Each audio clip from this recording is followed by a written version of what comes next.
Bem, Leandro, Leandro, fala dessa nova instrução, mesmo parece que é uma instrução normativa que saiu ontem, parece, dia 8, a respeito do É, ensino nacional. boa noite, presidente Everaldo. Boa noite a todos os Boa participantes. noite. Na verdade, não seria, eu acredito que não seria instrução normativa, seria uma resolução do Comitê Gestor do Simples, não é isso? É o quê? Eu acredito que seria uma resolução do Comitê Gestor do Simples Ah, Nacional, né? resolução. Tranquilo. Mostra aí para nós, vai colocando os tópicos aí. E parece que é muita coisa, né? É muita coisa. Mas, assim, para a gente, de início, para a gente ficar todo mundo na mesma página, essa resolução ela traz os conceitos, as determinações que a Lei Complementar 214 de 2025 já havia estabelecido, né? Em produção de efeitos desde 1º de janeiro de 2025. Então, restava apenas essa regulamentação por parte do Comitê Gestor do Simples Nacional. Então, a resolução 183, CGSN 183 de 2025, ela só vem a corroborar ao que a Lei Complementar 214 de 2025 ela já estabelecia, né? Então, por exemplo, o que a Ah, resolução CGS 183 de 2025 ela trouxe? Ela veio aí reafirmando, né, o que a Lei Complementar 214 de 2025, que trata da reforma, ela já estabeleceu. Então, por exemplo, e um detalhe, ela foi publicada no Diário Oficial da União ontem, 13 de outubro de 2025. Então, o que ela trouxe? A mesma definição que a Lei Complementar 214 de 2005, que alterou a Lei Complementar 123 de 2006, que é o Estatuto da Microempresa, da Empresa de Pequeno Porte, e rege o regime tributário simples nacional. Então, o que ela ratificou, né? O que ela corroborou com a Lei Complementar 214 de 2025? Ela trouxe aqui o conceito de receita bruta, ela ampliou o conceito de receita bruta. Então, por exemplo, o conceito de receita bruta aqui, para as MEs, o FB, para o Simples Nacional, é o produto da venda dos bens e serviços nas operações de conta própria, o preço dos serviços prestados e o resultado nas operações de contaria, que é comissão. Até aqui a gente já sabia, não é novidade, lição de casa. O que ela acresceu, que a resolução trouxe, que a Lei Complementar 314 de 2025 já tinha estabelecido, é que ela largou a base de cálculo do Simples. Ou seja, ela trouxe como conceito da receita bruta demais receitas da atividade ou objeto principal. Então, aí as empresas vão ter que mapear esse conceito. Por quê? Porque quando o legislador aqui infraconstitucional ele ampliou e inseriu esse conceito de demais receitas da atividade ou objeto principal, pode ser muita coisa. Então, eu vou ter que. me dá um exemplo mais corriqueiro dessa ter mais receita. Por exemplo, vamos pensar aqui, um aluguel do estabelecimento que hoje não é informado na base de cálculo do Simples. Ah, É um exemplo. Só que isso é um exemplo, diria até básico, né?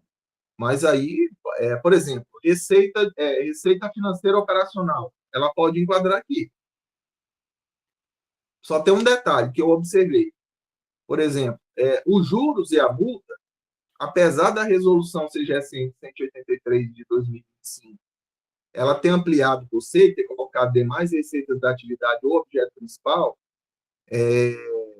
o Comitê Gestor do Simples Nacional esqueceu de revogar o parágrafo 5º não diria o parágrafo 5º todo, né? Mas alguns incisos lá do parágrafo 5º do artigo 2º traz lá multa e juros. Não foi revogado. Não foi revogado o parágrafo 5º. E multa e juros, que seria uma receita financeira operacional, ela está contemplada, ela está abarcada aqui pelo conceito de demais receitas da atividade. Então, na prática, emitiu uma nota fiscal de serviço para cobrar honorário. O cliente pagou o honorário em atraso, fora da data de vencimento. A multa e os juros que a assessoria contábil irá cobrar para o cliente, ela será a base de cálculo do Simples Nacional. Só que é necessário que o Comitê Gestor do Simples Nacional, que eu acredito que por esses dias ele deve observar isso, ele tem que revogar o inciso do parágrafo 5º do artigo 2º da Resolução CGE 140/2018, que lá define que juros e multa não entram na base de cálculo. Só que com esse conceito aqui de demais receitas, ele alargou a base de cálculo. Então, essa receita financeira operacional, onde trata de que não compõe a base de cálculo, tem que ser excluída, porque ela vai entrar aqui na base de cálculo, sim.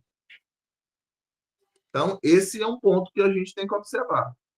Ô, Leandro, e aonde eles vão lançar essa demais receita? Vai emitir o nosso fiscal? Como que é? Quando as notas fiscais estiverem prontas, as notas fiscais de débito, de crédito, quando tudo estiver pronto para o Simples Nacional utilizar, ele vai ter que emitir uma segunda nota fiscal eletrônica do tipo débito, modelo 04, que é multa. Escuta, Belano, e outra coisa, vamos supor que o cara recebeu honorário. Recebeu honorário referente ao mês 9, né? Aí o cara não pagou no dia 10. Aí ele cobra a multa. Essa receita vai voltar para o mês 9? Vai, porque vai ter um período para ajuste, né? Essa nota fiscal de débito, ela é para ajustar para essa competência. Aí ele já pagou o imposto, certo? Aí eu tenho que refazer o mês 9. Não, Agora, como que o cara vai emitir a nota fiscal retroagindo em mês 9? Não, aí veja bem, presidente. Se esse pagamento for antes da data do vencimento dos novos tributos, ele for antes da data do vencimento, aí você emite a nota fiscal de débito e no intervalo ali do mês subsequente, até antes da data do vencimento do tributo, e ajusta a apuração. Se isso acontecer, o pagamento ele acontecer depois da data do vencimento do tributo, aí quando você emitir essa nota fiscal de débito, aí obviamente vai ficar para a próxima apuração. Leandro, É. você falou no exemplo da locação de imóvel aluguel, né? Mas aí ele não vai excluir do Simples Nacional se ele colocar essa receita, porque eles agora fecharam, né? Assim, Fábio, a locação de imóveis, eu até vou chegar lá, locação de imóveis, eu até coloquei aqui no slide, ela está bem aqui como das atividades de vedação. Aqui, ó, atividade de vedação do Simples Nacional, que realiza atividade de locação de imóveis próprios, tá? Então, o que tem que tomar cuidado aqui? O que tem que tomar cuidado aqui? Quando uma atividade ela se torna impeditiva ao Simples Nacional durante o ano calendário, a eficácia dessa atividade, do desenquadramento dessa atividade, é para o ano calendário subsequente. Então, o que as empresas vão ter que tomar cuidado aqui? Vão ter que mapear. Quando for em janeiro de 2026, eu tenho que pedir, se eu for uma empresa do Simples que tiver essa atividade, ou eu faço uma alteração contratual retirando ela, ou eu estou desenquadrado. Isso. Tá? E detalhe, tá? E detalhe muito importante. Vou dar um exemplo aqui. Por exemplo, essas atividades conhecidas como do Airbnb, que faz ali, que é uma plataforma digital ali que divulga, que promove os serviços de hospedagem, vai ter que tomar cuidado, porque esse tipo de atividade econômica não adianta colocar classificação econômica, por exemplo, de alojamento, né? De alojamento que não vai funcionar. Por quê? Porque essa é uma atividade só de locação de bem imóvel. Então, ela não vai poder optar pelo Simples Nacional. Ou seja, se ela passar por uma fiscalização, vai retroagir desde a data de opção pelo Simples Nacional. Então, é o seguinte, as empresas vão ter que mapear, colocar isso no radar. Empresas que trabalham. Pode ser que esteja na atividade acessória lá do contrato social e do CNPJ. Ou retira, vai ter que retirar, porque senão vai desenquadrar. Isso. Legal. Tá? Agora, cuidado, hoje que tem muitas empresas que elas fazem o seguinte, até mesmo porque a gente tem informação que algumas empresas, por exemplo, elas colocam alojamento, elas utilizam a classificação econômica de alojamento ali, está vinculada ali ao hotel, a serviço de hospedagem. E, na verdade, não é serviço de hospedagem, na verdade é só o quê? Só locação do bem imóvel, ou seja, o proprietário ele passa só a chave para o adquirente ali do serviço, para o adquirente ali do serviço, não, da disponibilização do bem imóvel. E agora, com a introdução da reforma tributária, isso não vai poder acontecer mais. Então, ele vai ter que colocar atividade, a classificação econômica, que retrata o caso concreto do que a empresa desenvolve, do que a empresa explora. Esse sistema aqui é considerado um tema titular. Mas é por isso que esse Deus ser agradável. Alguém está falando aí? Não, eu já mutei ela lá no Fábio, ela já mutei.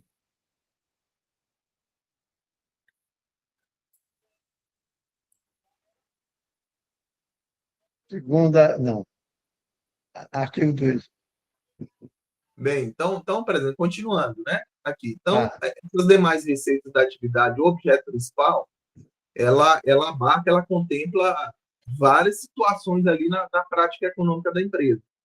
Então, por mais que a produção de a eficácia lá na resolução CGSN 183/2025 traga que é imediata, ou seja, quando ela fala imediata, é a contar de 13 de outubro de 2025, né? Que foi ontem. Eu entendo que o parágrafo 5º lá da resolução CGSN, que trata do que não compõe a base de cálculo simples, lá fala que os juros moratórios, as multas e qualquer outros encargos auferidos em decorrência de atraso no pagamento. Eu acredito que, por os próximos dias, o Comitê Gestor do Simples Nacional deve revogar esse parágrafo 5º, que é para poder essa previsão do artigo 2º, inciso 2, ela surtir efeito. Porque os juros e a multa, ela vai entrar para a base de cálculo simples. Nesse cenário. Agora, muito cuidado, não confundir isso aqui com aplicação financeira, né?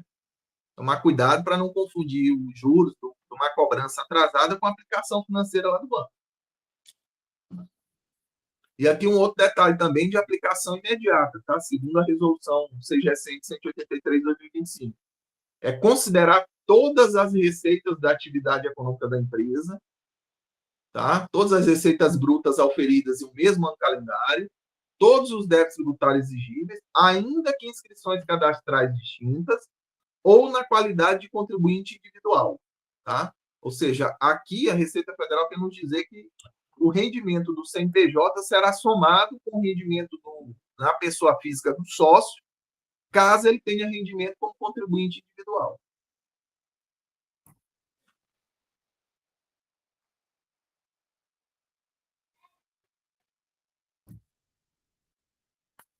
Verificar aqui muda. Outro detalhe também aqui muito importante, também de aplicação imediata, tá? No caso de opção pelo Simples Nacional, feita por ME ou EPP, na condição de empresa em início de atividade, a realização da solicitação ela será simultânea à inscrição no CNPJ. Por meio do quê? Por meio do REDSIM. Então, aqui eu tenho que tomar cuidado que, na hora que eu estiver fazendo o CNPJ, solicitando a inscrição do CNPJ, simultaneamente eu vou pedir a opção pelo Simples Nacional. E o prazo aqui de efeitos, aqui de eficácia dessa disposição é desde ontem, imediato, tá? Então, pode ser que nas próximas constituições do Simples Nacional, quando tiver solicitando a inscrição do CNPJ, automaticamente já venha uma opção para optar pelo Simples Nacional.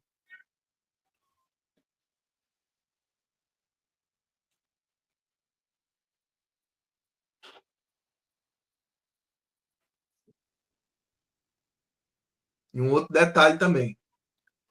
Essa opção ela vai produzir efeitos a partir da data de inscrição no CNPJ. Tá? E um detalhe. A gente pode perceber que aquela questão de aguardar de ter o prazo de 30 dias da inscrição municipal ou 30 dias da inscrição estadual, como prazo para pedir a opção pelo Simples, ou 60 dias do CNPJ, ela foi extinta. Então, a redação que a resolução trouxe foi que, caso a opção seja indeferida por pendência... Opa!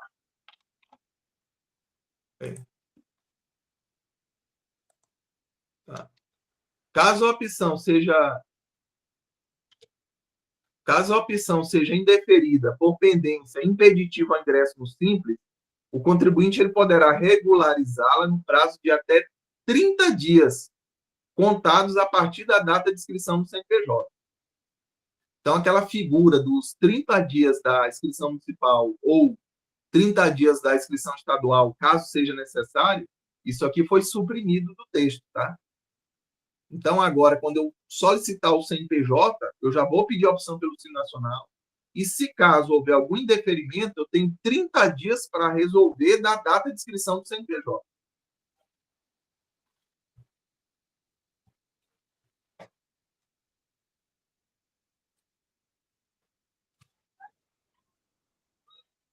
Leandro, essa resolução essa comitê entra em vigor a partir de quando?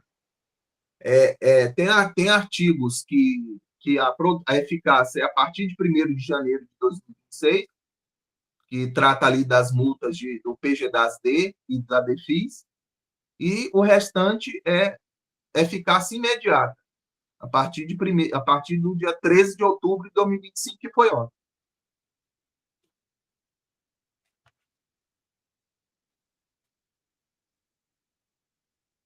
Eficácia tem um outro detalhe aqui mais importante: alocação de bens móveis, alocação de bens imóveis, né? Alocação de bens imóveis, nós já falamos agora há pouco, e o Fábio fez o questionamento. Aqui também é muito importante a questão das multas, tá? Então, ficar esperto que até então o PGDAS-D, a DEFIS agora vai ter multa, tá? Até então a DEFIS não tinha multa. Precisava só que transmitir para não bloquear aquele período de apuração. Agora, a DEFIS, se ela não for entregue, for apresentada com incorreções ou omissões, ou ainda apresentar fora do prazo fixado, aí a multa é de 2%. Calma lá, Breno. Olha, gente do céu, for apresentada com imperfeição, né? Uhum. Com incorreção ou omissão. Olha, o que eu vejo de DEFIS aí, apresentada chutada, é absurdo, cara. Eu não sei, como que eu vou fazer? Aí, vamos supor assim, não apresento o inventário, não apresento o livro de entrada no Estado, certo? E isso vai causar multa, será? Se for apresentado com incorreção ou omissão, né? Ou apresentar fora do prazo, sim.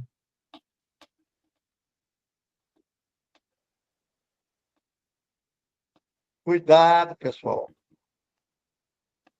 Quer dizer que a DEFIS é apresentada até o último mês de março, parece, né? Isso.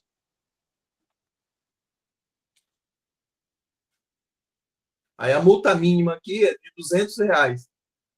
Aí tem redução à metade, se for apresentado após o prazo, mas antes de qualquer procedimento de ofício, e de 75% se houver apresentação de declaração no prazo fixado e intimação.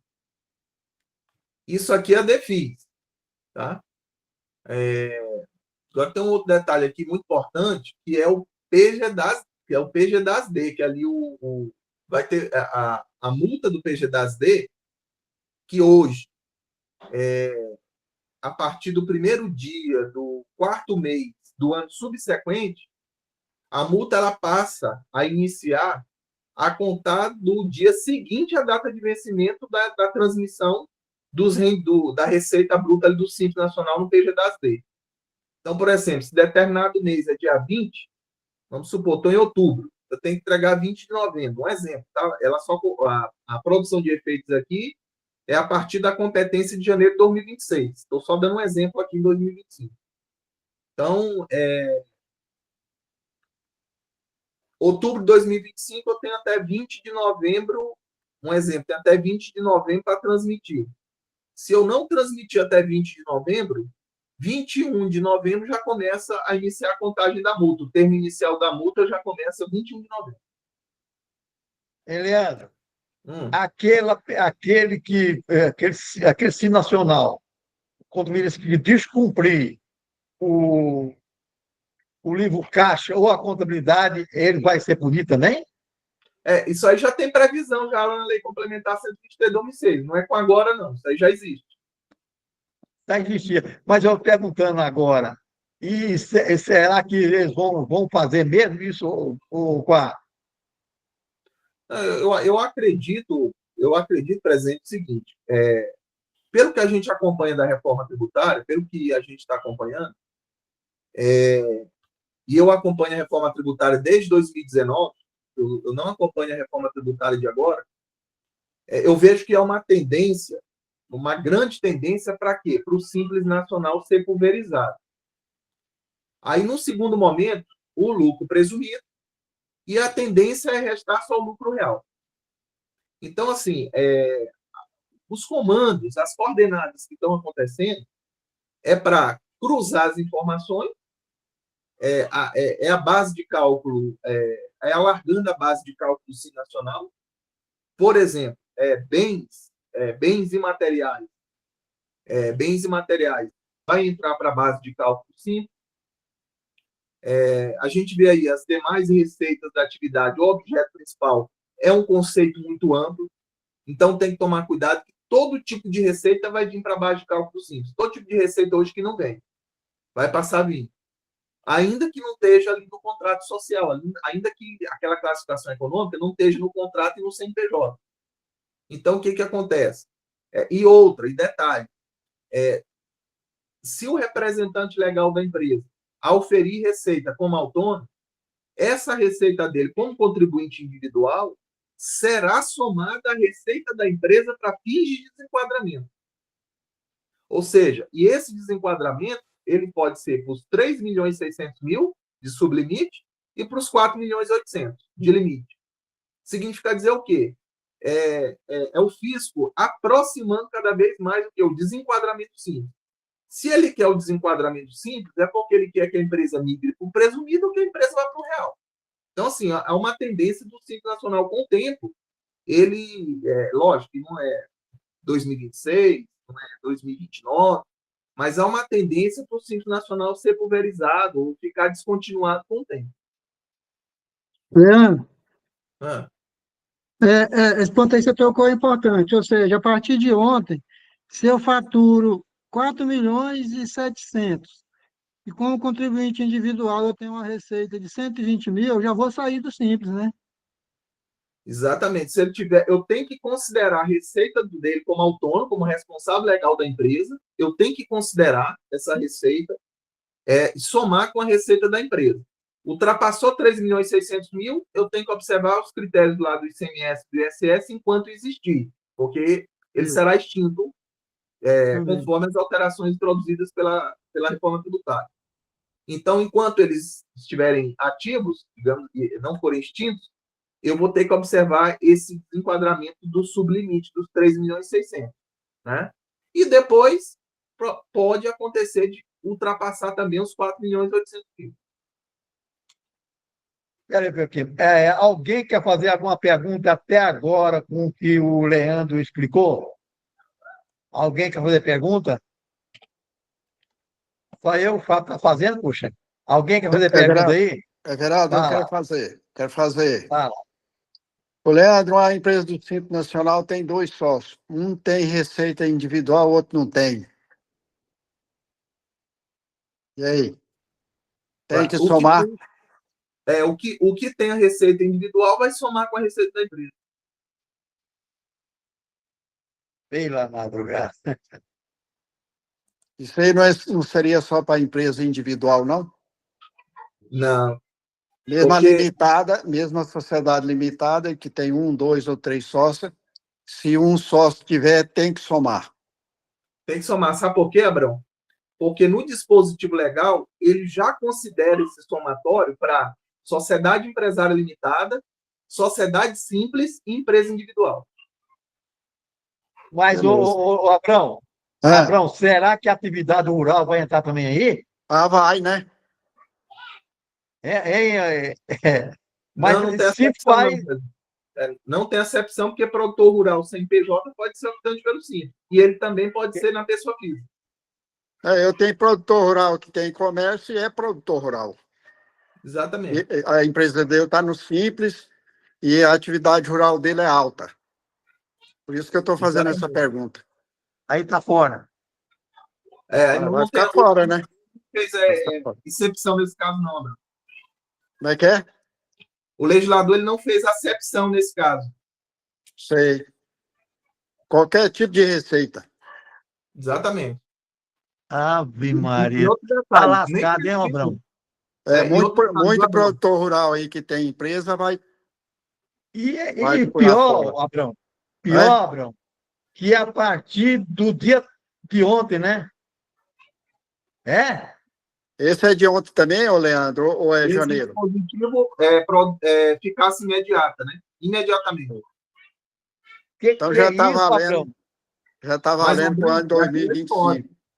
Abrão, é aquela história. Quem acompanha a reforma tributária, você pode perceber que eu não venho falando isso de hoje. A lei complementar, ela trouxe a produção de efeitos desde 1º de janeiro de 2025. Sim. É o comitê gestor que se manifestou em atraso. Ele foi atrasado no tempo. Eles atrasaram e agora vem punir todo mundo. Por isso que a gente vem falando. Mas, aquela história, vai aguardando, vai levando, quando vê, está em cima. O parágrafo ainda fala que, inclusive, o MEI, né? Exatamente. E um detalhe, viu, Fábio? O MEI, o entendimento da Receita Federal do MEI não é de agora, não. Eu já trouxe entendimentos aqui terça-feira, nas nossas reuniões, que a Receita Federal já entende que a receita do titular do MEI e a receita do MEI é uma só. Não tem distinção não tem distinção do titular do CNPJ do MEI. É uma coisa só. Então, agora ele reforçou, né? Vou te dar um exemplo. Eu sou um MEI que tenho atividade lá de outras atividades de ensino. Sou pecuário, MEI. Pecuário. Só que o titular do MEI, vamos supor, ele se formou recentemente aí em educação física. E ele presta serviço na pessoa física como personal trainer. Vai somar as receitas. Se passar de 81 mil, acabou. Quer ver um outro exemplo? Vai somar a atividade rural dele. Hã? Não entendi, professor. Alberto? A atividade rural também vai somar para o MEI. Não tem acepção. Ô, pessoal, eu estou vendo aqui, tem 36 pessoas, só eu, o Abrão. Eu acho que esse negócio vamos supor assim, exagerado, certo?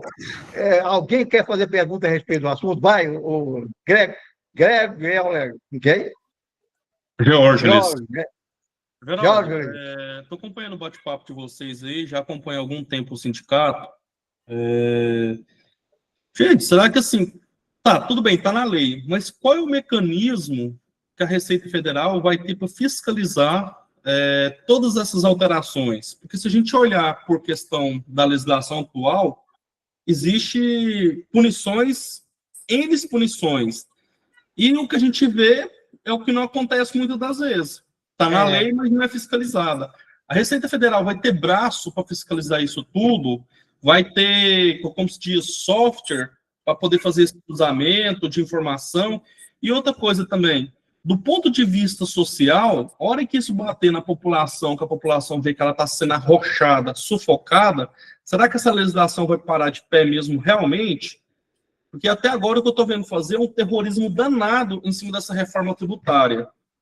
E eu, como contador, como se diz, jovem em relação aos demais aqui em termos de experiência, né, eu fico me perguntando até que ponto que vai esse emaranhado de legislação, porque era para simplificar, e pelo que eu estou vendo, vai complicar mais ainda.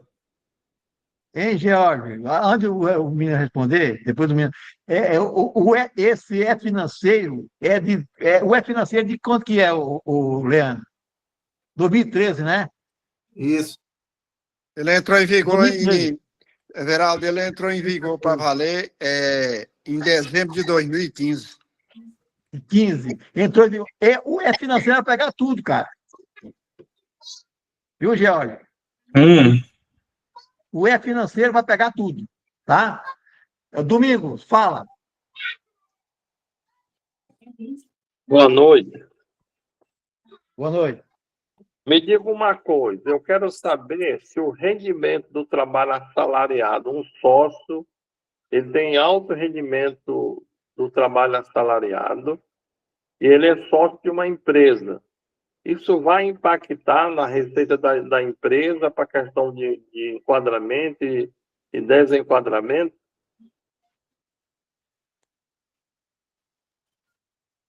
Leandro, responde. Não, o que o legislador quis nos passar aqui é que essa receita é do contribuinte individual. É uma receita dele ali como autônomo, tá? Isso. Tá? Respondeu, Domingos? Se ele foi empregado, não, Domingos. Se for empregado, não soma. Muito obrigado. Não. Entendi. Obrigado. Tá? Agora, o presidente, qual é o nome do rapaz antes do colega aqui que perguntou? É o Geórgeles. Não entendi. Geórgeles. Não, tá bom, Geórgeles, vai. Martins, vai, Martins. Tá, então assim, Jorge, a sua pergunta ela é um pouco assim, nós não temos controle sobre essa resposta, porque parte da sua pergunta foge ao nosso controle, né? Algo que é uma questão interna do fisco, né? Mas, assim, o que eu posso te falar é o seguinte, a Receita Federal, agora, recentemente, ela investiu num sistema que é 150 vezes mais rápido que o Pix, tá? Só para você ter uma noção. O Pix, ele já é rápido, ele é instantâneo, né? A Receita Federal, ela investiu num sistema 150 vezes mais rápido que o Pix. Então, isso é para evitar o quê? Intervenção de mão de obra humana. É para quê? Para inteligência artificial fazer a juntada dessas informações e chegar ao cruzamento das informações de maneira mais célere, tá? Então, vai precisar cada vez menos de servidor público para fazer o cruzamento de dados. Então, esse é um ponto que tem que ser levado em consideração. Agora, com relação ao emaranhado de legislação, Jorge, sempre foi assim. Não é de hoje, não. Sempre foi assim. O que está ocorrendo agora é porque é uma reforma tributária. E se é uma reforma, ela vai trazer impactos, ela vai trazer ali uma apreensão, né? Outro detalhe, eu nunca acreditei em simplificação. Eu nunca acreditei. O sistema tributário brasileiro ele nunca foi fácil. Ele nunca foi fácil. Então, só que o que eu percebo é o seguinte, muitas das vezes a gente percebe o seguinte, o roteiro dessa implantação, ela já vem acontecendo há muito tempo. Ela não vem acontecendo agora. Então, por exemplo, quando eu olho uma resolução que foi publicada ontem, a resolução ela só está ratificando o que está já estabelecido desde 16 de janeiro de 2025. Então, que dia que é hoje? 14 de outubro de 2025. Então, por exemplo, para mim, quando eu vejo essa publicação no Diário Oficial da União, para mim não é novidade. Por quê? Porque isso já está estabelecido desde o dia 16 de janeiro de 2025. O que nós estávamos professor, não é questão de ser novidade ou não, entendeu? É porque, assim, realmente, eu concordo contigo que o nosso sistema ele sempre foi complicado, não dá para acreditar em melhoria. Só que o que vem sendo vendido mediaticamente é simplificação do processo, simplificação da legislação. Mas aí eu não, como eu te falei, eu particularmente, Jorge, eu tenho 15 anos de carreira na área tributária. Eu jamais vou acreditar nisso em nenhum momento. E posso te falar o seguinte: se melhorar um pouquinho, é lá em 2032. Em 2032, a poeira já sentou um pouco, em 2032. Mas eu não vou acreditar em mídia, eu não vou acreditar em live de YouTube, em live de Instagram, não vou acreditar. Eu trabalho com fonte legal, eu trabalho com dispositivo legal. O que está no dispositivo legal é que eu trabalho. Então, eu não vou por A, por B, por C, por mídia tal, site de governo. Não, eu não acredito nisso. Nunca acreditei em simplificação. Agora, isso aí faz parte da regra do jogo. Isso é um jogo. Isso é um jogo que o brasileiro ele sempre viveu. Sempre viveu esse jogo. Agora, o que a gente também tem que fazer uma reflexão é que quando a coisa acontece, parece que é uma bomba, soa como uma bomba, soa como uma novidade. Mas por que isso? Porque, por exemplo, algumas assessorias, alguns profissionais não investem neles mesmos. Então, a coisa vai acontecendo, a coisa vai passando, e ali, quando o profissional ele se vê numa situação delicada junto às empresas que ele assessora, aí vem aquele impacto, né? Aí falou, mas o governo novamente fez isso. Mas tal órgão de classe podia fazer alguma coisa para mim. Não sei quem não fez, podia fazer isso. Pois é, mas vamos fazer uma reflexão? Olha, só de reforma, eu acho que a gente está falando aqui, né, presente aqui nas terças, desde 2019, né? Acredito, assim, 2019, 2020, a gente está falando. Mas aí eu faço uma reflexão. Quantos profissionais estão investindo em si mesmo, em treinamento, em capacitação sobre a reforma tributária? Para poder saber acompanhar a linha do tempo, saber o que tem que formalizar de orientação para o cliente e no tempo correto, e não no tempo ultrapassado. Então, o que eu bato nessa tecla é isso. A resolução, para mim, foi publicada ontem, para mim não tem novidade nenhuma. Por quê? Porque o que o texto trouxe, essa norma de procedimento trouxe, já está estabelecido desde 16 de janeiro de 2025. Então, assim, esse emaranhado já está, vamos dizer assim, já está aí já está acontecendo há muito tempo. Então, o que a gente vê é o seguinte, não, lógico, aqui a gente não pode generalizar de jeito nenhum, mas tem alguns profissionais que vai levando, aí quando aparece aquela situação de pressão, e vai ter muita pressão daqui para frente, não adianta dizer o contrário, aí vem aquela questão, mas está em cima, mas o governo de novo, mas está cobrando de novo, Aí a gente fala, isso é a regra do jogo. Por exemplo, vou te dar um exemplo aqui fora desse contexto. A isenção do imposto de renda de pessoa física para pessoas físicas que oferem rendimentos até R$5.000 vai ser isento. O PL 1087 de 2025 já foi aprovado na Câmara dos Deputados. E detalhe, por unanimidade, tá? Unanimidade, salvo engano, 494 votos a 0. Você acha que não vai passar no Senado? Vai passar porque é um tema de apelo nacional. Então, o que acontece? Eleitoral. Eu tenho que me preparar antes de quê? Antes de março de 2026. Eu não vou deixar para me esperar o Jorge vir aqui no sindicato fazer palestra. Porque com a reforma tributária, até isso, dependendo da situação, vai ter que ser revisto, porque doação, se houver contraprestação, vai ser tributado na reforma tributária. Então, até isso, até a palestra do Jorge vai ter que ser revista. Viu, Fábio?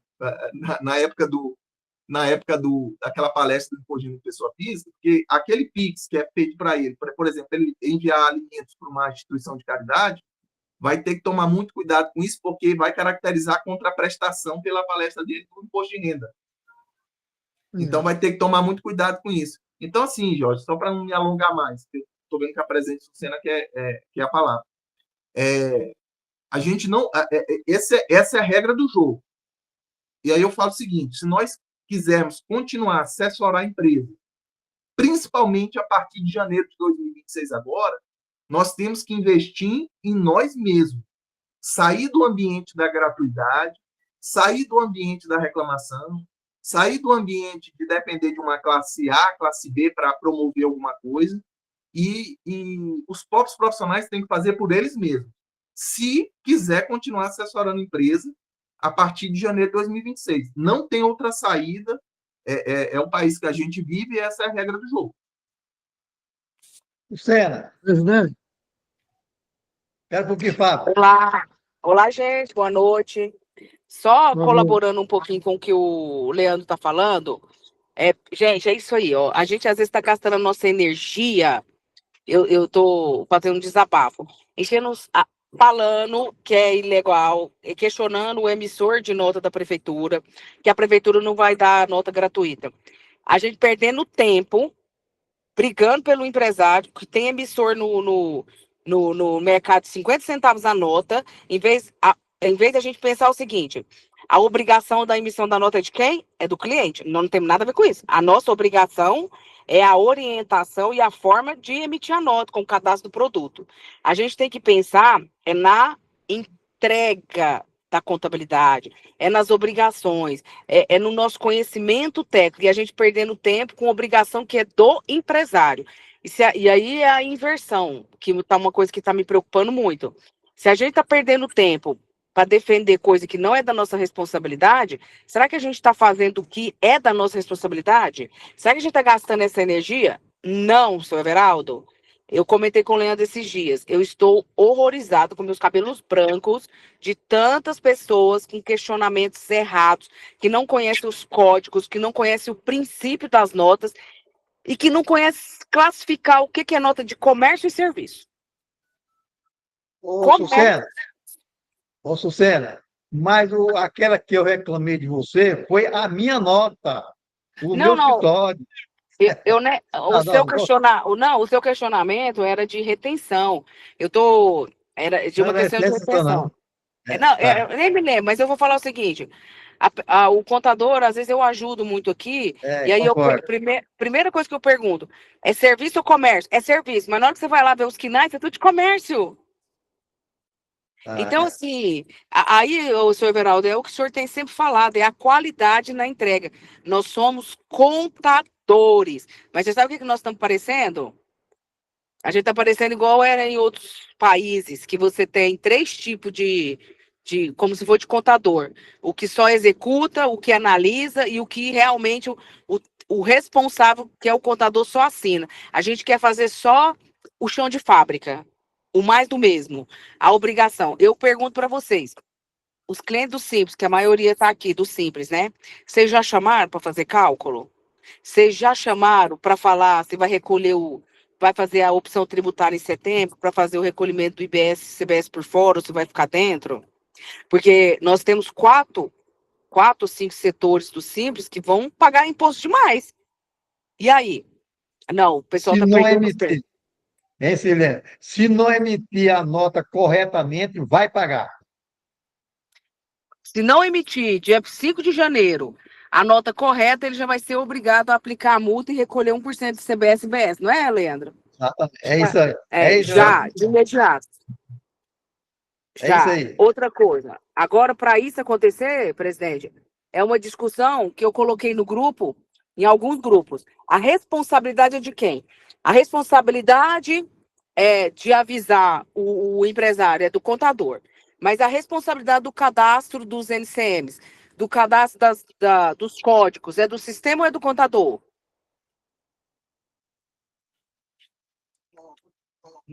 É de quem? É de quem? Aí é o seguinte, isso está sendo bom também para mim, porque o que a gente está me pedindo para emitir nota fiscal, certo? Para contratar a minha empresa para emitir nota fiscal é muito grande, viu? Mas é uma oportunidade de negócio. Agora, o que me assustou foi que a maioria dos contadores responderam que não é obrigação deles o cadastro do produto. Pode até não ser obrigação, mas é uma oportunidade de ganhar dinheiro, porque você pode oferecer essa consultoria juntamente com o pessoal do software. Porque na hora que o software cadastrar um produto errado e o empresário for penalizado, a culpa é do contador, gente. Sucena, você tem ideia, hoje eu passei o dia todo para entender o XML. Agora o pessoal não está quem nem não sabe aqui nada, não, ué. Não, tem gente que não sabe nem puxar o XML, nem baixar. Ai, socorro. Assim, eu estou só colaborando com a palavra do Leandro, gente. Que a gente agora está no momento. Luciana? O XML vai ser a base de tudo certo para uma boa estruturação. Se errou o XML, errou tudo. Errou tudo. Errou tudo. Isso mesmo, presidente, errou tudo. Fala, Fábio. É só retomando o questionamento, a reflexão do Geórgides, doutor Geórgides, o seguinte, primeiro, sempre que sai uma reforma, uma questão na área fiscal, muitos empresários, eu diria até com razão, sempre falam, isso não vai pegar, isso não vai fiscalizar. A outra, que ele questionou... Não, só concluindo. A outra que ele questionou. É simplificar. Simplificar é conversa para boi dormir. O Simples Nacional, quando saiu a primeira resolução, eu falei, devia sair pelo menos mais umas 19. Hoje nós temos 183 resoluções. Né? Então, a reforma tributária agora do IBS-CBS, ainda vai aparecer as normas do Estado e da Prefeitura, vai para 1.800 normas. Então, simplificar não vai. Segundo, o que vai mudar agora é que essa crença dos empresários de que não vai dar em nada, caiu por terra por uma coisa que o doutor George falou aí, inteligência artificial. Hoje, como o Leandro falou, mais rápido que o Pix, ou seja, vai ser cruzado informações com social, com financeiro, como o Everaldo falou, em questão de segundos eles vão cruzar tudo, entendeu? Então, vou dar um exemplo, agora com a nota fiscal da prefeitura, tem contador me ligando, já me ligaram, só hoje, dois contadores ligou, e uns dias para trás também tem me ligado. Eu tirava a nota fiscal, não tinha retenção de ISS, agora o sistema está fazendo a retenção automática. Por quê? Porque o sistema da prefeitura está fazendo lá, essa atividade aqui, esse tomador é o hospital. O hospital é responsável, tem a retenção. O sistema já está fazendo, e o camarada não fazia e o fisco não pegava, mas agora está pegando. Então, agora não vai ser essa facilidade de escapar do fisco, porque agora o fisco vai pegar. Né? Eu cito até um exemplo meio que não se enquadra, mas eu me lembro que eu trabalhava no Banespa, né? E aí quando se falou que ia acabar a inflação, que o banco ia ter que viver de tarifas, né? Eu era representante dos funcionários no banco e participei de uma reunião lá em São Paulo. O pessoal, não, mas como? Não existe, não vai acabar a inflação naquela época, né? Falava. E os bancos que se não reorganizaram, não enxugaram tudo, tem vários bancos que fecharam as portas. Por quê? Porque tinha que se adequar à receita de tarifas. Né? Agora, eu falo a mesma coisa, como o Leandro fala, os contadores que não investiram em curso, em treinamento, em se dedicar, em botar o cliente no eixo, vai ter problema também. Jorge. Fala, George. Martins. Não, tudo bem. Assim, eu estou vendo o pessoal falar essa questão dos emissores gratuitos, do 50 centavos. Até agora ainda não vi assim, exemplo concreto. E já me perguntaram várias vezes, né? Referência eu não tenho no momento para estar passando. Se alguém tiver e puder compartilhar comigo, eu agradeço. Eu não estou na área de escritório, então, assim, essa parte operacional eu fico, às vezes, um pouco meio perdido. E, assim, eu fiz essa colocação mais cedo aí, porque esses dias para trás, um profissional da área médica me procurou com o intuito de fazer uma coisa errada. E quando eu pensei que, como se diz, que dava para fazer aquela coisa errada que ele estava fazendo, na verdade ele já estava fazendo e ele queria fazer mais. E aí eu me perguntei o seguinte, como que a prefeitura não viu isso até agora? Esse cruzamento dessa informação com essa situação aqui que ele me relatou. E de cara eu dispensei a pessoa, porque eu não gosto de trabalhar com esse tipo de situação, né? Aí, assim, vendo essa questão do nível de cobrança que vai ser, né? Mas tem essa questão que o professor aí falou também, da questão do novo software da Receita Federal, então. Se esse software for vir mesmo de fato, aí faz todo sentido essa pressão do momento. Continua, Léo. Bem, presidente, acho que os principais pontos aqui da resolução a gente já tratou. A multa do PG-10D, né, que passa a ser de 2% ao mês, tá? Calendário ou fração, a partir do dia seguinte ou do término do prazo originalmente fixado para a entrega da declaração. Então, agora, o termo inicial da multa ele começa a contar a partir do dia 21. Se a entrega lá no PG-10D deve ser dia 22, por exemplo, começa a contar a partir do dia 23, tá? Então, agora a contagem deixou de ser do primeiro dia do quarto mês do ano subsequente, tá? Então, eu acho que os principais pontos aqui de alteração, a gente falou, a produção de efeitos aqui é a partir de 1º de janeiro de 2026 em relação às penalidades do PG-10D, da perda do prazo de entrega, e imediatamente em relação aos demais artigos, tá? Fazendo uma ressalva ali com relação às demais receitas da atividade, que nós avaliamos que o TGO vai ter que retornar um parágrafo 5º. Que existe uma obrigação do EFD, como que é aquele negócio? Eu me esqueci, o Fábio. Está ressaltada, né, naquela questão da escrituração, assim, que agora estão abrindo a possibilidade dos municípios também exigirem, né? E presente, assim, Fábio, só fazendo um adendo aqui, naquele exemplo que você trouxe do hospital, lembrando, tá? Essa retenção do ISS, quando o contratante, quando o tomador do serviço, o contratante é o hospital, e o prestador está em Goiânia, e o serviço foi executado em Goiânia, sempre foi assim. Sempre. Inclusive, a plataforma gratuita da Prefeitura de Goiânia, ela já retia o ISS automaticamente. Ela já retia automaticamente. Então, um software privado, particular, ele só está repetindo o que o sistema gratuito, a plataforma da Prefeitura já fazia. Então, se o contratante ele é sediado em Goiânia, que é o hospital nesse caso, e não é só hospital, tem incorporação imobiliária, por exemplo, é substituto tributário natural do ISS. Só que para essa retenção ocorrer automaticamente, contratante e contratado tem que ser sediado em Goiânia, tem que ter inscrição de estoque em Goiânia, e a prestação de serviço também tem que ser efetivada em Goiânia. Então, se essas 3 exigências elas forem atendidas, a retenção o hospital ele é substituto tributário natural do ISS, vai reter automaticamente. O campo ele não pode reter, não. Tem vários casos que não estavam. Eu já recebi mais ou menos 7 casos que não estavam, começou agora. Pois é, aí, Fábio, vem aquela questão, aí a gente volta para o ponto de partida. O profissional, ele não pode confiar no software, né? Ele tem que saber o que ele está fazendo. Se naquela prestação de serviço tem retenção, se o contratante ele é o substituto tributário natural do ISS, ele tem que saber, independente do software travar, abrir o campo, não abrir o campo, quem tem que entender se tem retenção é o profissional.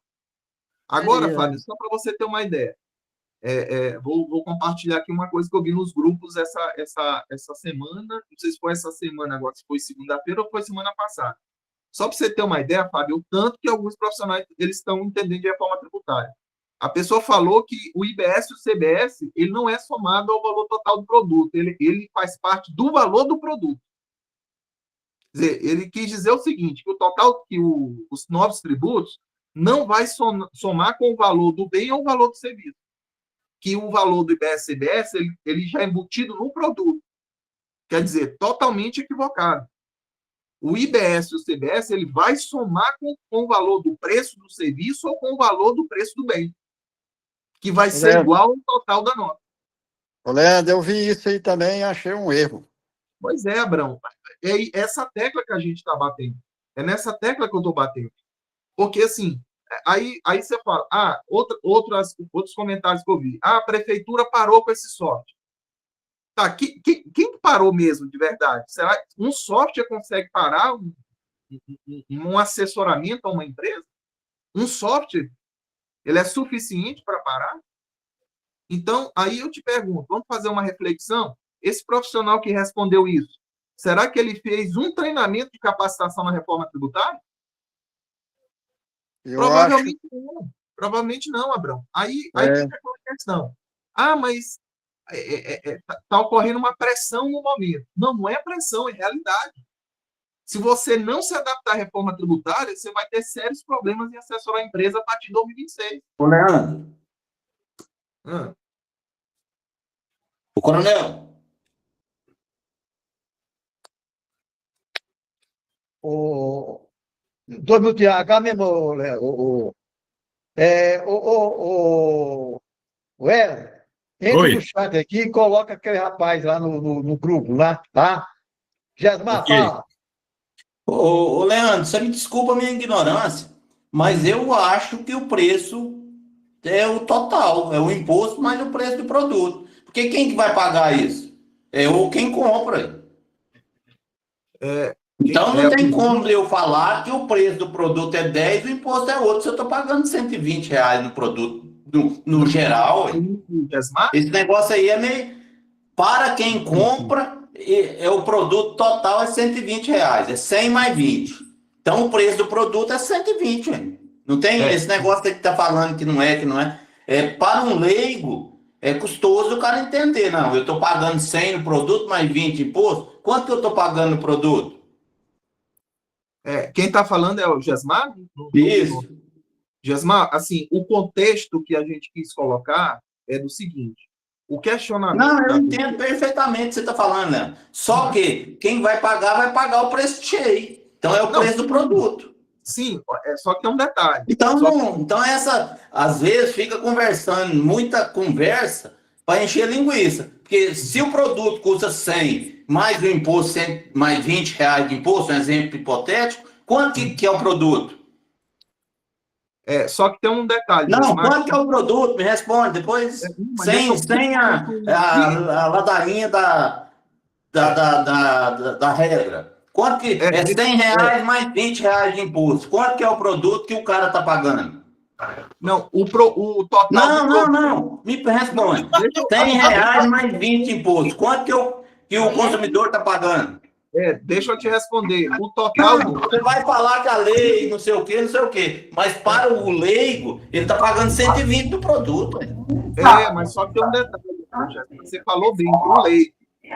Se ele tiver um registro regular, ele vai tomar crédito. O adquirente mas é para a pessoa que vai comprar lá na mercearia. Ele está pagando 120. Não, mas eu não posso trabalhar dessa forma, não. Não, mas aí, às vezes fica falando muita coisa e o povo fica louco. Não, mas... Porque o produto é quanto? O produto é quanto? O final dele. Dentro do exemplo que você falou, o produto é 1.000.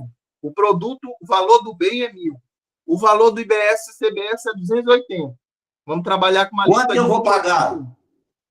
O adquirente, ele vai pagar 1.280, mas quando o débito for liquidado, ele vai tomar o crédito 280. Então, o custo do produto não é 1.280. Não, mas eu estou falando no final. Aí às vezes fica falando muita coisa que o povo fica louco. Não, mas aí, o Gesmar... Leandro, pera um pouquinho. Eu não posso falar do princípio.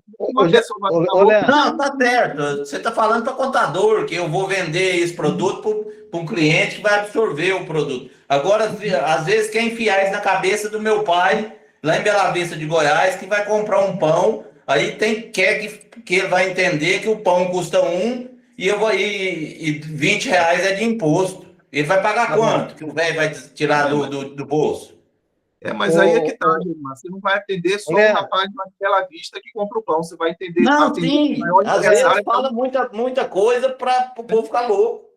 Não, mas é quem tá no jogo, né, Gesmar? Leandro... Se eu não ficar no jogo... Peraí, Leandro. Peraí. Gesmar, nós estamos discutindo aqui, Gesmar, a obrigação do contabilista. O contabilista, ele tem uma certa noção. Então, ó, você tem ideia, me parece que chegou um pouco atrasado agora, né? Você tem ideia, eu fiquei hoje o dia todo, discutindo com com o programador a respeito de um XML. Então, Gesmar, você como Não, eu estou contador, entendendo, seu Geraldo. Deixa eu só te contar. Gesmar, você vai falar Peraí, deixa eu te contar um negócio. Eu fui Depois você vai falar, Só um Gesmar, minutinho, por favor. depois eu estou Por entendendo favor, tudo. Gesmar. Peraí um pouquinho, deixa eu te contar uma história, seu Então, Geraldo. fica quietinho, ó. O senhor falou que do coronel. Tá bom. Então, é o Pronto, seguinte, sim, senhor. escuta, Gesmar, você é obrigado a informar para o seu cliente que ele tem que tirar o XML corretamente. Essa é a obrigação tua, certo? Então, se ele vai pagar imposto ou não, é aquela maralhada de coisa. Agora, você pode falar do jeito que você quiser, mas a obrigação nossa vai ser essa, igual a Suzana falou. A obrigação nossa é o quê? É orientar o cliente como vai fazer. Quem vai fazer isso é o cliente. Infelizmente, é isso aí, tá? Agora fala. Eu fui, para o senhor ter uma ideia, esse dia para trás eu fui numa palestra lá no Sinduscom. O cara é lá de Minas, fortíssimo aí nas palestras, não sei o quê. Eu nunca tinha ouvido isso, e olha que eu estou escutando sobre reforma tributária. Ele falou que mesmo para quem a pessoa vendeu o produto, que vai ter o crédito do IBS, do CBS, se a pessoa não pagar, pode ter o crédito. Foi o primeiro que eu ouvi falando isso, e o cara tem site aí, cobra 10 mil reais de palestra, viu? Obrigado, Mar. Mas isso aí, o Leandro falou muitas e muitas vezes, o Germar. Eu escutei isso do Exatamente, Leandro seu N Geraldo. vezes. Se você não pagar, se o cliente não pagar, ele vai perder o imposto, certo? Acabou. Certo? Sim, mas o cara lá, que é renomadíssimo, no Sinduscom, pegou avião, ficou no Castro Hotel, falou o contrário que o Leandro está falando. Aí eu fiquei louco, eu e mais alguns que estavam do lado. Tá bom, ele tá doido. Vai lá e cobra o seu dinheiro de volta, pede o dinheiro de volta, porque ele está errado. Pronto. Isso é interpretação também, hein? Geraldo, Não. eu queria voltar sobre a retenção aí com o doutor Leandro e o doutor Fábio. Fala, aquela instrução normativa que estabelece lá, acho que ela é 2000 e pouco, sobre a retenção do ente público, eles alencam lá várias situações, e o último ele fala assim, e demais serviços. Então é tudo, né, Leandro? Exatamente. Eu acho que não precisa nem alencar, porque ele elencou serviço disso, no final, o último item, e demais serviços. Então, se você presta serviço para qualquer ente público, até o Simples Nacional tem que fazer a retenção, né? Aí, no caso, você está se referindo à retenção do ISS? Do ISS, nota fiscal de serviço, né? Sim, sim. Aí, só um detalhe, presidente, só um detalhe aqui para deixar bem claro, só para não deixar passar em branco, o que acontece? A reforma tributária, ela tem uma virada de chave, ela tem algumas, não, ela tem várias viradas de chave, que é diferente, por exemplo, quando eu comparo hoje com o ICMS. Então, por exemplo, hoje, se o ICMS ele vem destacado na nota, aquele bem, ele não sendo para uso ou consumo do adquirente, se for até um imobilizado, eu posso tomar crédito de ICMS à razão de 1,48 avos. Na reforma tributária, inclusive o ativo imobilizado, você vai poder tomar crédito de IBS e CBS, desde que o débito ele esteja extinto. Só que tem um detalhe. Eu não tenho só uma modalidade de extinção do débito. Eu tenho 5 modalidades de extinção do débito. Então, dentro dessas 5, o fornecedor pode pagar, que é o próprio. Primeiro é a compensação de crédito com débito. Essa é a primeira modalidade de extinção. A segunda modalidade de extinção é o pagamento pelo próprio fornecedor, que é o contribuinte. A terceira opção é o split payment, que é a liquidação financeira. A quarta opção, que é o recolhimento pelo adquirente. Se ele quiser garantir o crédito dele, ele não quiser aguardar o fornecedor pagar, ele pode gerar uma guia e pagar para garantir o crédito para ele, para bater no débito dele. E tem o último, que é a questão do responsável tributário. E quem que é na reforma tributária? Plataforma digital. Então, assim, eu tenho 5 modalidades de extinção de débito para poder o adquirente tomar o crédito. Certo? Mas tem uma possibilidade, só existe uma possibilidade prevista, tanto na emenda constitucional 132 de 2023, como na lei complementar 214 de 2025, que se o sistema do split payment não estiver pronto e a plataforma, para o adquirente, checar se a guia que ele pagou em nome do fornecedor está disponível, ou seja, ocorreu abaixo do pagamento, a liquidação do débito, ele pode tomar crédito, aí fica dispensado a exigência do débito ser liquidado e uma outra exceção que é combustível. Fora essas situações, se o débito ele não tiver liquidado, eu, adquirente, aqui não posso tomar crédito. Então, o que eu estava me referindo inicialmente, que eu até conversei com o Fábio, é que é o seguinte, no questionamento lá do grupo, naquela semana, o que a gente pôde entender do questionamento foi o seguinte, foi informado que o valor do preço do serviço ou do preço do bem não seria somado com o total dos tributos, que é igual ao total da nota. E será somado. Só não será somado em 2026, porque 2026 vai existir, é um período teste, é uma alíquota teste, só que quem não cumprir com as obrigações acessórias, que a primeira é a emissão de nota fiscal de acordo com as notas técnicas, ele vai recolher o IBS e o CBS. Aí depois tem outras previsões para compensar com PIS e COFINS. Se não tiver saldo no PIS e COFINS, compensa com os outros tributos federais. E, por último, pede o ressarcimento em espécie. Mas o contexto da questão lá foi esse. Então, assim, se comercialmente, que aí já é outra coisa, não é no contexto que eu estou falando, já é outra coisa. Se comercialmente eu calcular o meu IBS e meu CBS e quiser colocar dentro do meu preço e eu acordar isso com o meu contratante, é outra coisa. O que eu estava me referindo a esse questionamento é que foi colocado que o IBS e a CBS não soma com o total dos produtos, e soma, que é igual ao total da nota. Então, se eu tiver R$1.000 de total de bem, mais 280 de IBS e CBS, qual que é o total da nota? 1.280. O adquirente vai pagar 1.280, ele vai pagar lá para o fornecedor 1.280.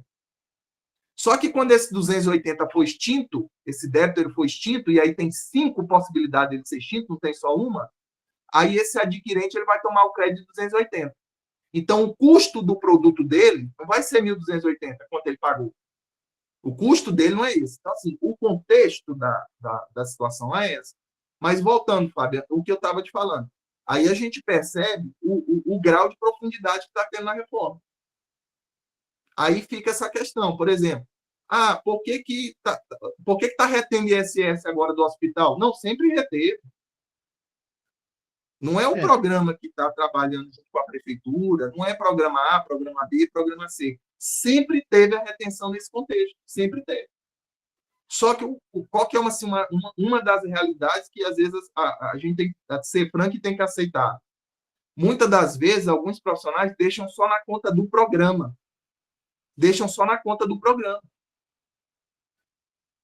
Eles, e análise sempre vai ser do profissional. Eu estou sempre em contato com grandes palestrantes. Eu tive em contato numa das minhas palestras com um palestrante de São Paulo que representa a Alterdap. Ele fez a palestra dele, eu fiz em seguida. a gente verifica, a gente sempre verifica, está vindo informações, pode acontecer de uma palestra ou outra ter uma informação que não é coerente, uma informação que não é coesa, mas isso, para a pessoa, para o profissional recepcionar uma palestra, ele já tem que ter até o básico. Porque se ele não tiver o básico, aí ele vai ficar perdido mesmo. Só que, para isso, ele tem que abrir a mente, sair do ambiente da gratuidade e investir nele, para ele poder continuar assessorando e assessorando com qualidade. Porque, vou dar um outro exemplo aqui, Fábio. Eu vi esses dias no grupo. Manda o print aí da tabela do imposto de renda do programa. Agora eu te pergunto, e se a tabela no programa for alimentada errada, porque o campo é editado? E se a parcela dos dependentes está errada? A parcela da dedução dos dependentes está errada? E se a parcela isenta da aposentadoria está errada? Então, assim, a gente tem que fazer uma reflexão e tem que ser coerente também. Tem que fazer uma reflexão para nós mesmos chegar à conclusão. Então, assim, falta engajamento, falta investimento. E assim, o que é de incumbência da empresa, do responsável pela empresa, e assim, uma coisa que eu observo muito, o profissional da assessoria contábil, da assessoria advocatícia, da engenharia, da medicina, todos são empresários. Todos são empresários. Então, por exemplo, a preocupação do software, emissor de nota fiscal de serviço, é para todos. É para todos que têm CNPJ. Ou para todos que ainda são pessoa física, mas que na prática são empresários.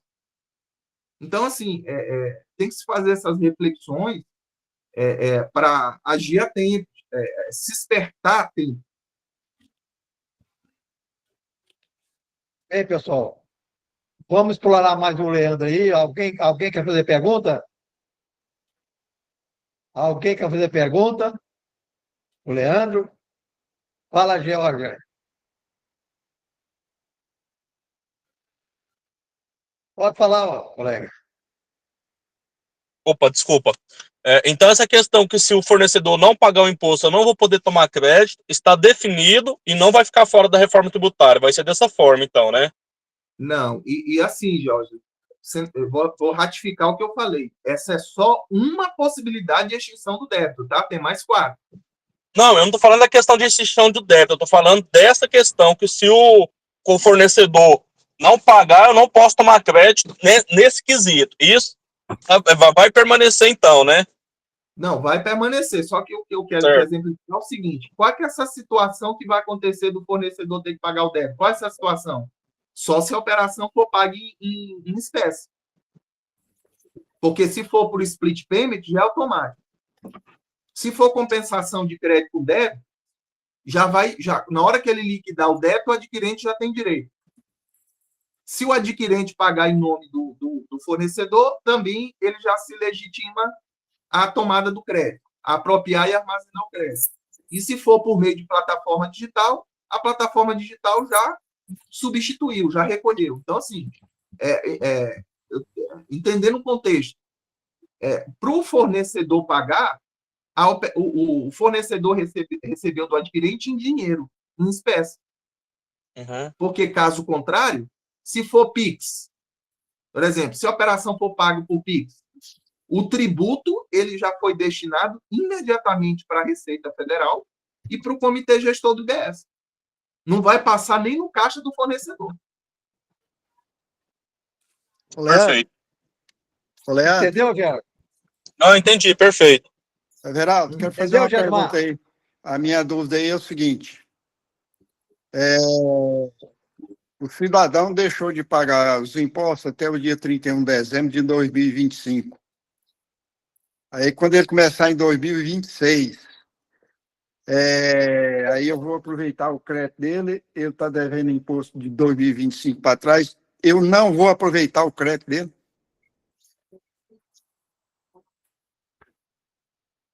Mas o crédito, você fala... Ele gerou imposto, o imposto gerado até 31 de dezembro de 2025, ele está devendo o imposto. Aí nós vamos começar 2026. Os impostos de 2026 ele vai estar em dia, mas tem imposto atrasado. Aí eu não vou poder aproveitar o crédito das compras que eu faço dele em 2026, devido a essa inadimplência dele para trás, que eu tenho uma situação dessa aqui grande. Você está falando no contexto já do IBS da CBS? Isso é. Não, em 2026 é Isso aí não período... tem, não. Não, 2026 é período crédito, você não vai usar esse crédito. Certo, então a dívida até 31 de dezembro não vai prejudicar esse crédito 2026. Não, não vai prejudicar, não. É porque é o seguinte, Abrão, 2026 vai acontecer esse confronto de débito com crédito, ele vai acontecer em 2026. Isso. Só que isso vai para a plataforma da apuração assistida. Isso vai tudo ser levado para lá, para a plataforma de apuração assistida. Aí o que ocorre? Como os destaques de BS e CBS vão ser em alíquotas testes, então o que acontece? Esses créditos eles não vão ser utilizados de imediato agora no ano de 2026, por conta de ser um período teste. Isso. Só que sempre tomando cuidado do quê? Tem que tomar cuidado com o quê? Quando não se deixar levar pelo termo teste. Porque quando esse termo período teste é em relação às alíquotas de 0,1% de IBS e 0,9% de CBS. Mas sempre deixando claro que, se não emitir o documento fiscal de forma correta, aí vai recolher o IBS e CBS. Aí, se compensar, aí já é outra história. Mas primeiro tem que recolher. E se recolheu, você já causou um esforço financeiro aonde? No caixa da empresa. Bem, pessoal, alguém mais quer perguntar? Alguém mais quer perguntar? Alguém mais quer perguntar? Não tendo ninguém para perguntar, vamos dar para o encerrado e até segunda-feira, terça-feira, se Deus quiser.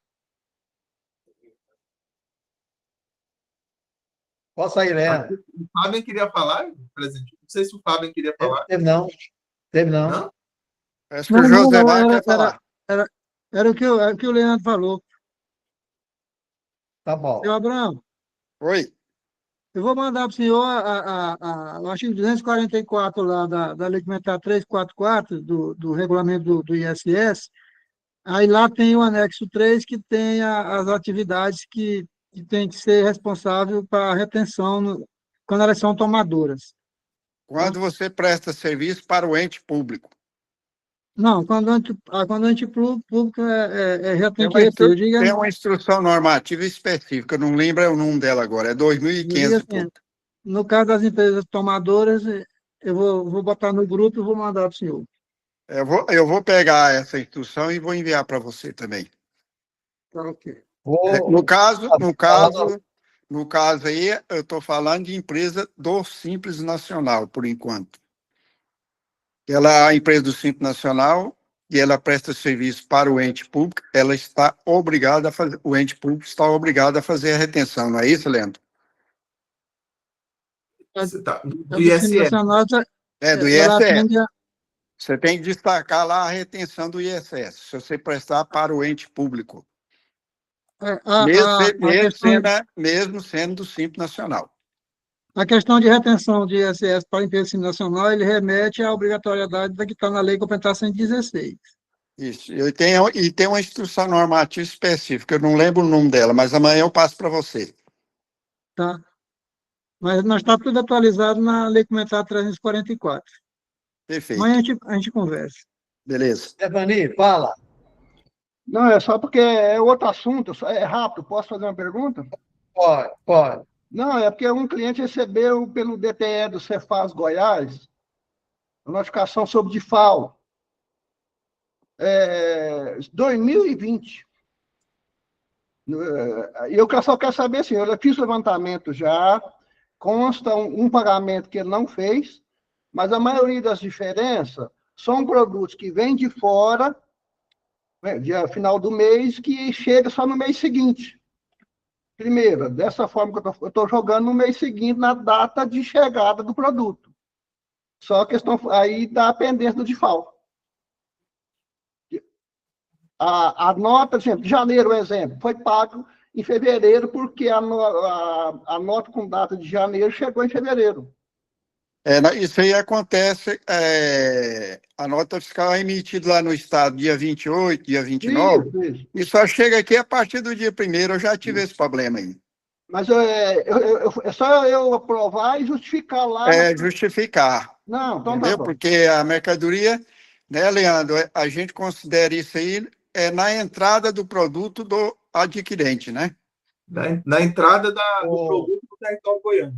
Só porque o XML envia ele com relação ao mês anterior, né? E aí o Estado faz essa dificuldade aí. Não, então tá, eu acredito que eu entendi, só queria saber se eu estava fazendo certo. Ô, Davani, aí você pode me ligar para mim amanhã, que nós vamos ver se caso essa nota. Eu pergunto, no dia que ele recebeu a nota, ele fez a recepção da nota? Mas realmente está nota na nota. Ele carimbou a nota, recebia a mercadoria dia tanto, ou tinha do frete, ele recebeu a mercadoria naquele dia? Tem o conhecimento de frete, o transportador da data, né, Verão? 2020, eu não sei se tem toda essa informação, não. Eu vou ver com ele. Provar realmente. Pois é. Você vai ter que provar através do conhecimento de frete. Exatamente. Devanir, Sim. O artigo 5º do anexo que trata do DIFAL, que é o anexo 20, né, ele fala o seguinte: o ICMS correspondente ao DIFAL deve ser pago até o dia 10 do mês seguinte ao da ocorrência da entrada da mercadoria no estabelecimento. Então, ele não pode cobrar para trás, não. Se a mercadoria entrou em outubro, mesmo que a nota tenha saído em setembro, é a data da ocorrência da entrada da mercadoria. Não, então tá. O Fábio tem que provar através de conhecimento de frete. Viu, Fábio? Então, através do carimbo. A ação da Cefaz do Estado de Goiás, ela entra em confronto com a lei, porque ela faz justamente o que o nosso amigo aí está falando. Eu tive um problema desse, aí tive que entrar com processo administrativo e justificando que a mercadoria chegou no mês seguinte. Mas então você leva lá o artigo 5º. A lei é isso mesmo, mas a Cefaz conhece isso. Ela cobra do jeito que o nosso amigo aí está falando. Eu já tive esse problema. Não, então tá. Pois leva lá o artigo 5º do anexo 20 do RCTE. Alguém mais quer perguntar? Valeu, obrigado. Alguém mais quer perguntar? Alguém mais quer perguntar? Então, acabou. Só um detalhe aí esqueci o nome dele agora. Devanir. Devanir, e esse mesmo cuidado tem que ser tomado em relação ao diferencial de alíquota para o uso e consumo, tá? Por quê? Porque lá no uso e consumo também é a data de entrada de mercadoria no território goiano. Então, esse cuidado no do simples, de aquisição para comercialização, produção ou industrialização, é o mesmo cuidado que tem que ter para o uso e consumo. Por quê? Porque a regra é a mesma. O parâmetro para você definir o período de apuração é a data de entrada no território goiano. Agora, como o presidente Veraldo falou, qual que é o elemento de prova? O frete. Um frete carimbado é assinado no momento da entrada no estabelecimento. Um registro no software da empresa, o momento que foi dada a entrada do produto no estoque. Tá? Então, são situações que são elementos de prova. Leandro, só complementando aí, compra para o ativo imobilizado também, né? Também. Tá junto com o uso e consumo. Tá junto com o uso e consumo. Vou pegar um carimbo e carimbar. Pode pegar um carimbo e carimbar a nota. Entrada dia tal, porque aquele carimbo até hoje ainda está na lei. Pois é. Só que eu acho assim que ele é um pouco frágil na hora de provar isso, porque eu posso pegar um dump, imprimir, bater o carimbo hoje e botar a nota, né? Vou perguntar outra vez. Alguém mais quer perguntar? Alguém mais quer perguntar? Alguém mais quer perguntar? Agora acabou mesmo, né? Então, até terça-feira, se Deus quiser. Deus quiser. Até a próxima terça-feira. Uma boa noite a todos, uma boa semana. Boa semana. Boa semana.